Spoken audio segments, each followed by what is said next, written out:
ลืมครูละโอ้ครูไม่ได้ชอนอยู่บ้านนี่เราก็ไม่ได้ไปย่านโอ้กับว่าตลาดกำลังจะไปโรงเรียนได้ครูบ่ได้สอนผู้ที่แล้ว ครูนี้ปะก่อนปะ ครูนี้ป้านักเรียนเลยทำกันอยู่ปะ กินข้าวเลยย่าน ทานนางแซ่พร้อมด้วยครูหักบัดเซิร์นอายวันที่26พาน้องศาลาไปเด้อมียูทูบเบอร์หลายคนFC เขาจะเห็นศาลานะพาศาลาไปแน่ โอ้ย ให้ศาลาไปเต้นมือดองนั่นเนาะ หาเงินไปใช้เด้ใช้ อังเฮียนชื่อบ่ซื้อครูนี่ชื่อบ่ซื้อนั่นใดครูสาวโมโอ้ชื่ออลี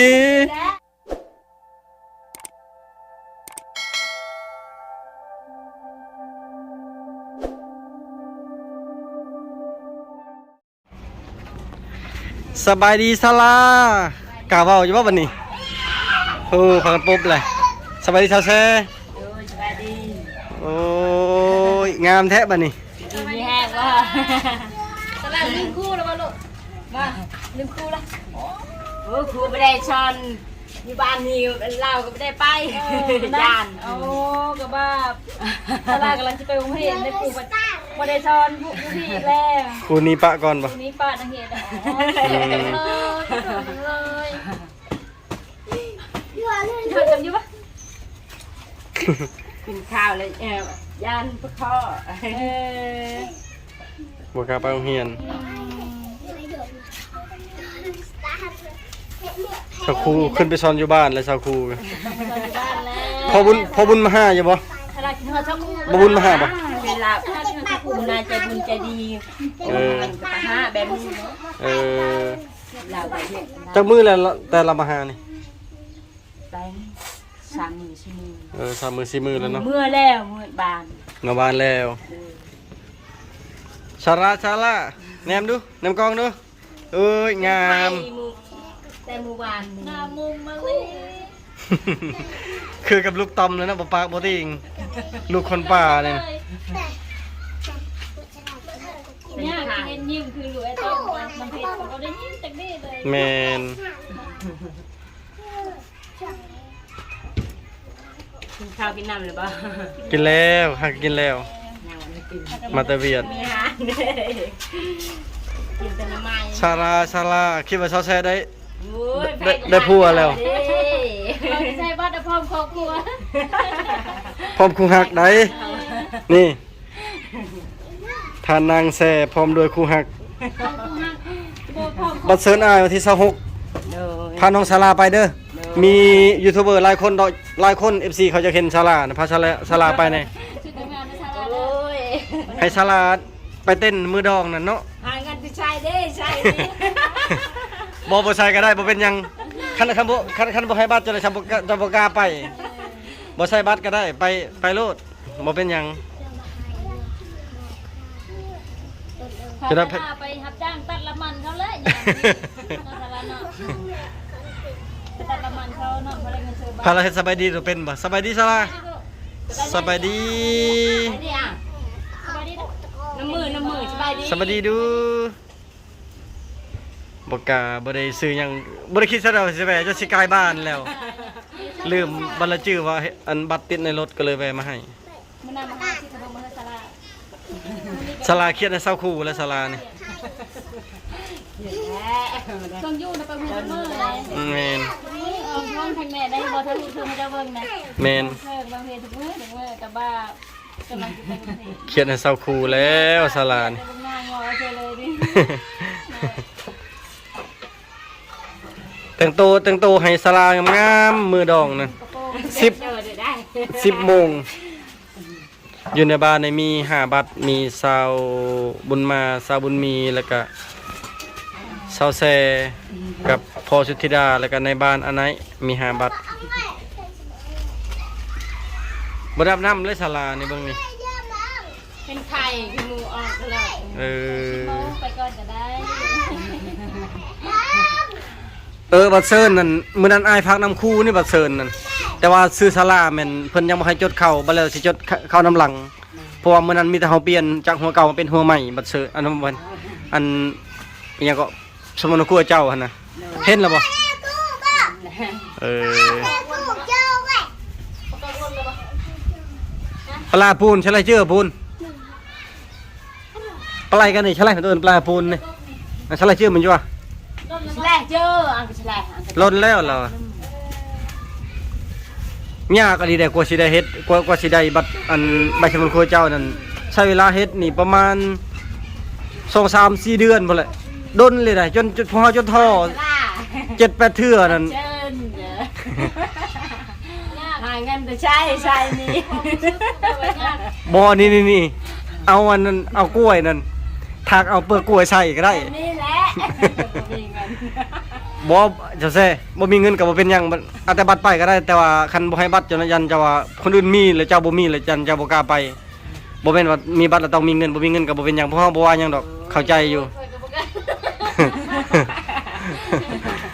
อยากให้อันเจ้าเอาศาลาไปน่ะมันหลายคนบ่บุญก็ไปบ่บุญ ก็เฮาบ่ฮู้แหละไง ยังอีก10มื้อเด้อนับมื้ออื่นตื่นมาแล้วยังเก้านับอีกยัง8อย่าไปตำต่อไม้เด้อบัดนี้ได้ จนเราจะไปตำต่อไม้แล้วลืมว่าพนำเขาใช้แล้ว ครูนี่ก็ไปกุดมันแหละ มันเจ้าก้นแล้วมันเจ้านะ ยัง บ่ทันก้นช้ำ เป็นมือนี่เฮาเอาแฮน ก้นนี่ได้ประมาณจักล้านจักกะเบิ่ง โอ้ยมือ ปีกายได้2 ล้านโลเท่าไหร่ตัวปีกายเนี่ย มันจะได้เฮาดูแล แม่เฒ่าไปทางใดเลย เด้ไม่เท่า พอมาแล้วเห็นโลดคิดว่าเพิ่นไปเก็บมากระบกอีก เนยเก็บมันกบ ผู้ ตามมันกบ ปลาเก็บมาแต่ใกล้ผู้ ไก่เก็บ อ้ายเจ้าเราก็ลงมาบ่บัดนี้ เราก็เข้ามาเฮือนเจ้าบ่ เราจะหายนี่แหละ ดีแล้วเนาะดีแล้วปรับความเข้าใจหากันดีแล้ว มาเฮ็ดคนละบ่มันบ่เรายู่ล้อบ่ อยู่ล้อจะเอาส่วนเอาดินหันแห่นั่น ชอบตะหินเขาคือกันแล้วว่า แม่น น้ำมาเฮ็ดเรามาชอบตะหินมานี่แหละแน่โอ้บอกเพิ่นว่าข้อนั้นไปหากันแล้วได้ว่าเอาหินไปปูทางเพิ่นแม่ดีแล้วเนาะถ้าว่าอะไรว่าฮักแพงกันได้ แม่นแหละปรับความเข้าใจหากันแล้วดีแหละ คือสิเป็นดีเด็กๆกันนั้นถ่ายรูปทำมโนครัว แม่นมือนั้นกับบังคับเฮากับย่านได้ย่านคิดย่านแม่นย่านเราบ่พอใจเรื่องนั้นแท้จริงแล้วเราเป็นคนนั้น นี่เป็นชมบันเชิญ หาซาร่าอยู่บ่ได้มาแวเลย ฉลาเครียดแล้วฉลานะพวกบ่ปากบ่ติงน้ำซาคูเลยวันนี้มึงอยู่น้ำซาคูเด้อไปบ่ไปอยู่น้ำซาคูไปบ่ มือเดี๋ยวเอาลงเครื่องมันคือร้อยออกพวกนี้แม่ได้ไปโรงเรียน ไปอยู่น้ำซาคูไปบ่ ได้ป้าแล้ว ไปบ่ลูก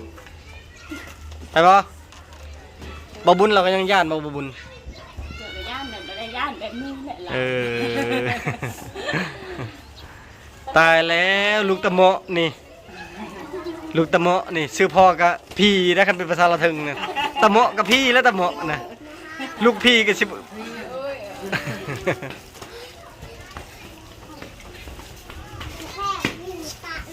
FC โอ้ยเมื่อวานนี้ก็เห็นเพิ่นคอมเมนต์มาตลอดนะตลอดเลยเพิ่นคิดฮอดศาลานี่บ่เฮียงไปถ่ายศาลาให้เบิ่งแน่ มึงอยากให้งามๆแล้วลูกสีทาพามันละลาย แม่น FC จะเห็นนี่ หาซาร่าเดี๋ยวโดนมันบ่ได้เห็นซาร่า ทางสลาไปนำกันบ่ได้และแอกนางก็บ่ได้ยานคนลาย บ่เป็นหยังกันมันก็มีหมองนั่งของไผลาวบ่แม่นว่าสินั่งนํกันเลยโต๊ะไผโต๊ะลาวเจ้าก็พร้อมด้วยคู่ฮัก แล้วก็พร้อมด้วยลูกบัดนี้เอาพ่อของศาลาไปนำ มีครูนะมีแต่ชมคนไปดูไปแล้ว แม่นบ่ เด่นเท่านี้ไปได้ตัว โอ้คิดว่าก้นแล้วมันยังเนาะ ถ้าเบิ่งกับปีกายได้2 ล้าน ปีกายเราบ่ได้ดุดบ่ได้พอดปีนี้ดุดยกลองข้างในบ่ พี่กายเลยดุดเด้ ดุดคือกันได้2ล้านนะปปีนี้ ปีนี้ก็ยังบ่ขายเฮาอู้เด้ ปีนี้1.5 ล้าน แบบนี้แหละ ปีกายนี่2 ล้านปีนี้1.5 ล้านบ่ปีนี้ราคาใครแน่ปีกายนี่ราคาบ่ฮอดพัน 200ปีกายโลเท่าไหร่จะขายปีกาย โลโอ้โห เป็นโลละ เฮาตะรังเฮาตะรังสายา ใส่กระบูน้องแช่เนาะ สายาชาแซ่มันบ่ฮู้ มือได้กู มื้อใดมีแต่บ่ฮู้ มีแต่กูแหละ สลาเอ้ยสบายดีแน่สลา FC คิดฮอด สบายดีไว้กระดาษ สบายดี ถ่ายช่องมือแล้ว เออสมพอดอกเหงาอยู่บ่มีแห้งเว้านี่นะทั้งปกตินี่ปกตินำผู้หญิงว่าสิเว้านำผู้หญิงนะเราบ่ค่อยเว้าแต่นำผู้ชาย แต่วันนี้เซาคู่เราก็บ่กล้าเว้านำเราบ่จื้อเซาคู่แล้วเซาคู่เฒ่าแล้ว ดันแล้วมาได้มา แม่นดน ตาคูก็เปลี่ยนแล้ว หน้าดำหน้าแลเดี๋ยวนี้ หน้ากระดาษแล้วเนาะตลาดเป็นแทนใจอันนี้ตอนนั้นใครแน่ตลาดเนาะมันอยู่เห็น3 เดือนแล้วเนาะบ่เห็นกัน แม่นทำนั่นแหละ แต่เดือนเก่า เดี๋ยวก็เห็นกันอยู่เดี๋ยวจะ เดือนเก่าเขาเจ้าอยู่บ่ได้เบิดเดือนเบิดบ่เดือนเด้ เป็นเก้าประมาณ2 ที คิดว่ามานี่แหละชาวแซมีข่าวดีเห็นบ่บุญว่ามีข่าวดีตัวนั้นที่จริงแล้วเป็นลานเราเอาผัวลานของผัวเจ้านั่นเสียแล้วบ่ ร้านก็อยู่น้ำเฮานี่แหละ เอ อยู่ อ เกยแดดอยู่เกาะ เออ เอาผัวอยู่บ้านเมืองนองแหละ แต่ผัวเราเสียผัวเราตายบ่ ผัวเราพอเราเชียร์แล้ว พอของผัวเสียบ่ เลย เออ นี่ก็ผัวเราเชียร์ก็ยังลูกเอ้ยตามอยู่บ้านสมุน อืม นี่ลูกเอ้ยแบดเลยอยู่น้ำเฮา เอออันนี้แหละชาวแซว่าเกิดยำทางไห้นะ ให้เลยบ่เนี่ยแน่ไปหาเก้าก็เกินยังทางไหนนะ แสดงว่าเราเกิดก่อนข่อยเด้ศาลานี่ข่อยเกิดข่อยถามแม่ว่าเกิดยำหุดเข่า อันนี้น่ะเกิดยำทางไห้ข่อยเป็นยำหุดเข่าเราเกิดก่อนข่อย แก่หัวตลอดเลย บ่อลี่ใดเป็นหยังก็ได้ข่อยถามแม่ว่าแม่ข่อยก็เดือนใดแม่ว่าเจ้าเกิดยำหุดเข่าเอ้าหุดเข่าเขาว่าเดือน10เดือน11บ่จักว่าไปถามว่าเขาน้อยหรือเขาใหญ่อันเขามันก็สุกลายเถื่อเนาะแล้วก็บ่ฮู้บัดนี้ตายเลยเขาว่าบัดนี้มาหาเจ้าแซ่มันนนก็บ่บุญเท่ามันยังเกิดเดือนใดเกิดยำทางไห้คนละข่อยคิดจังหัวตอนแม่เว้าวันแหละ มันก็เป็นมันก็ผู้คนไงแบบคือแม่ก็บอกคนเกิดอันนั้นเกิดเขาอันนั้นคนบ้านเลิกบ้านไปกัน โอ้เลือกตั้งจักสภาจักผู้แทนจักอีหยังเนาะจักนายบ้านคำว่าเลือกตั้งมันก็หลาย คนบ้านเลิกบ้าน สลาเอ้ยสบายดีนะลูกสบายดี มาดิฉลาดมาดิล่ะน้ำมือนะน้ำมือ โอ้สาราไป เมื่อการในมกอง กดไลค์ที่เห็นนั่นเลยเด้ เนาะคุมใจอยู่ บ่ให้ซะบ่สาราจะให้นะลูกเด้อ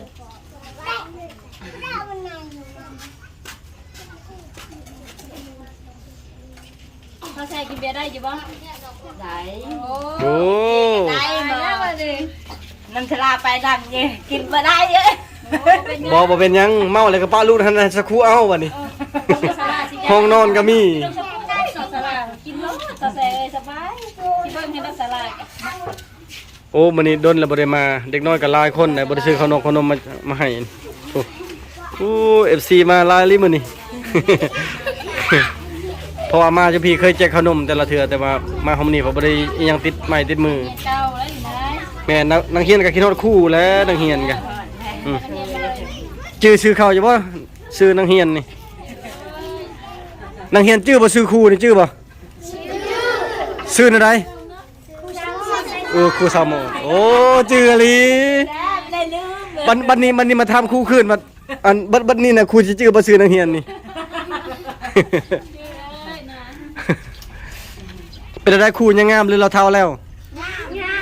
โอ้ ใครแน่ได้ยินงามมาบ่ได้ที่ขนมมาแจก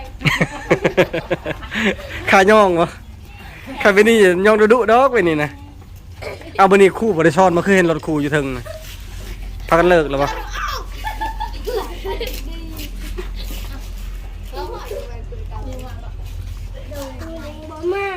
คุณยังบ่มา แหละเป็นไรก็มึงเจาะเวียดกู สละเอ้ยสละคนงามแต่สั่งขนาดเลยพี่น้องเอ้ยขนาดบดามน้ จักมือแล้วบ่ดำนำนี่ สำดำว่ามื้อนี้แหละ มื้อนี้แล้วเป็นไข่นี่ เป็นไข่เขาย่าน แล้วเป็นไข่ตื่มอีก ล้างหน้าเอาล้างมือล้างตีนเอา เช็ดเอาแพรจุ่มแล้วก็เช็ดโอ้แต่สั่งขนาดพี่น้องเอ้ย คนละสักครู่เนาะโอ้ปินล้างจะกอกระบาด อืม คนละสักครู่เนาะ อันซาแซบ่บุญบอกบ่ว่าอันดองข่อยเราชวนจะไปอยู่บ่ เลย เราบอกมื้อใด บัดนี้สบายแล้วเจ้าบ่ไปนำบัตรเราเจ้าก็มีบัตรของเจ้าเองบัดนี้ เจ้าก็ไปเป็นครูเจ้าเองบัดนี้ เอาครูลูกกันเด้ ดูดุๆนั่นแหละ ครูกับลูกกันแหละไปก่อนนะเจ้าคำแม่ท่าอยู่รถมื้อนี้เจ้าอ้ายนั่นเลาะไปส่งบัตรผู้ฮอดเวียดแล้วก็ไปซื้อเครื่องคองมาไว้หลายอย่างบ่ได้ซื้อหยังสบายดีชุติดา โอ้เสื้อใหญ่แท้ไปบัดนี้กลับปากกันเด้อกลับเด้อสลาเด้อบายเด้อสลาบ๊ายบายกลับก่อนเด้อเสือเด้อ โอ้ย โดยกลับก่อนบ๊ายบาย ไปก่อนเด้อบ่ได้สิขนมมาแจกขายยาวงาม คาราบตัวเด้อ บ่ประตูเด้อ สลาคนงามเฮ้ยอย่า อย่าโอ้เขินกองงามแท้วันนี้ยิ้มสบายดี สบายดีปลาลุง สบายดีพาน้องซาลามาเฮ็ดชำมะนครัวใหม่เล่มใหม่กับน้องแซบ่เห็นน้องแซแตะดนแหละ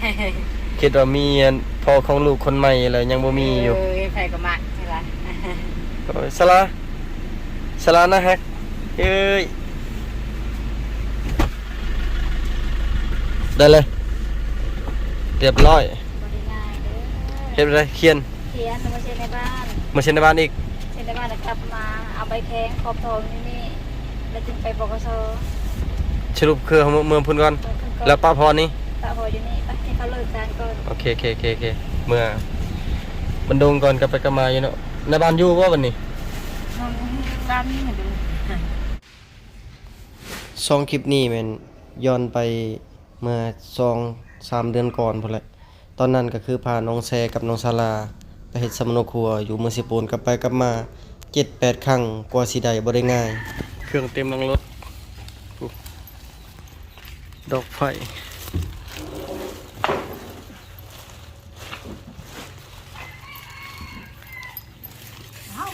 อันนี้นั่นเลยจะเปิดพาลังนี่เปิดแห้งโอ้ยบัชนอนแห้งบัชนอนแห้งไผเห็ดเป็นนั่นนี่เห็นป่ะ คนแหงมาทางนี้มั้ง เครื่องลายทั้งข้าวสารทั้งอีหยังสมปิ ของฝากของจอน ของภาควันนั้นจากของภาคจากของซื้อจากของยืมครบหมดเลย